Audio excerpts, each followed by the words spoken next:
Tomorrow, learn why so many American kids have dangerously high cholesterol levels and how you can keep your family healthy. You know, there are two times that you buy your children a musical instrument. The first time, you buy them the one that you like, the one you want them to play. And then, of course, the other time is the time you buy the one that they like. And it can cost you thousands of dollars. So before you do it, you might want to listen to our next guest. He wrote, performed, produced, and personally marketed the hit single that's currently #1 on the pop charts.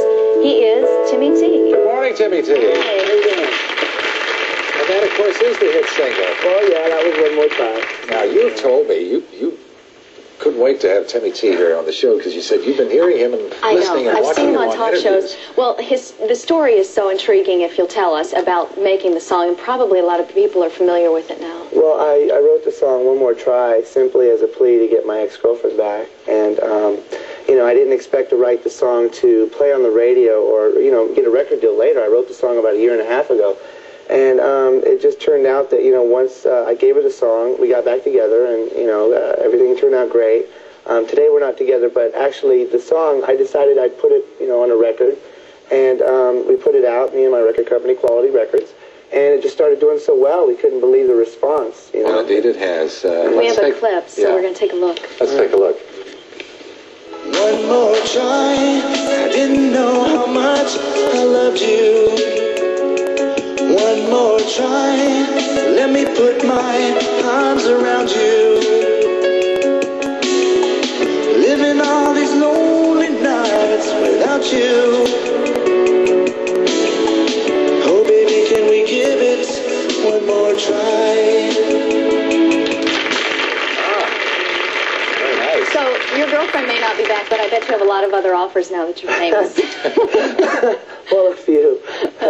Anyway, you marketed this by... Well, I recorded it simply in a friend's garage in Fresno. I'm from Fresno. Hi, Fresno. This is my town. And, you know, I recorded in a friend's garage. He literally made it into a studio. And, you know, I paid him $25 an hour and recorded the song. What about the equipment? Well, I used an 808 drum machine that's like probably 7 or 8 years old. They quit making it. And I used an old Moog synthesizer that I picked up at a yard sale for $80. And those instruments were just as good as a new one? Oh, yeah. You know, there's instruments you can get out in yard sales out today that, I mean, that are just as good as, you know, any. Then you took the tapes around, in some cases by hand you delivered? I was driving my motorcycle around, and what I did is I made a demo 12-inch, and I took them to clubs every weekend and delivered records and got a record deal out of it. Mm. Now, what happens, though, if it's just you in a garage? How do you make that big sound that we hear? Well, you over-record it and overdub it? What I do is, yeah, exactly. I record the drums first, and I have the engineer rewind the tape, and then on a separate track, I'll record the bass line, rewind the tape, and on a third track, I'll put, you know, more and stack it until I have an entire So he starts song. out as one, and he ends up as the Mormon Tabernacle Choir. This is great. Timmy, I want to know about starting in music, what your first instrument was and how you got involved in playing or singing or whatever it was. Well, I was always fascinated with the piano, and you know, the first keyboard I could remember getting was an old Casio keyboard that I paid a couple $100 for.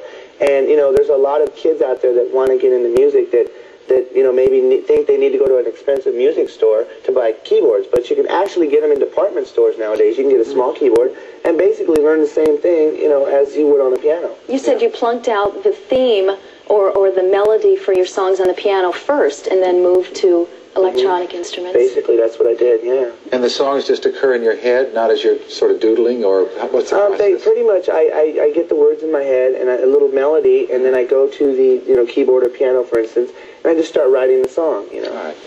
Well, Let's hear one from why don't you share something that you're writing in the process of writing, or something that we might not have heard as we go to the break? And the album's Time After Time, we should say, which was really the first single that you ever put out. First one. Yeah. Okay, what's this called? This one's called Too Young to Love You, and it's on my album. Okay. Timmy T.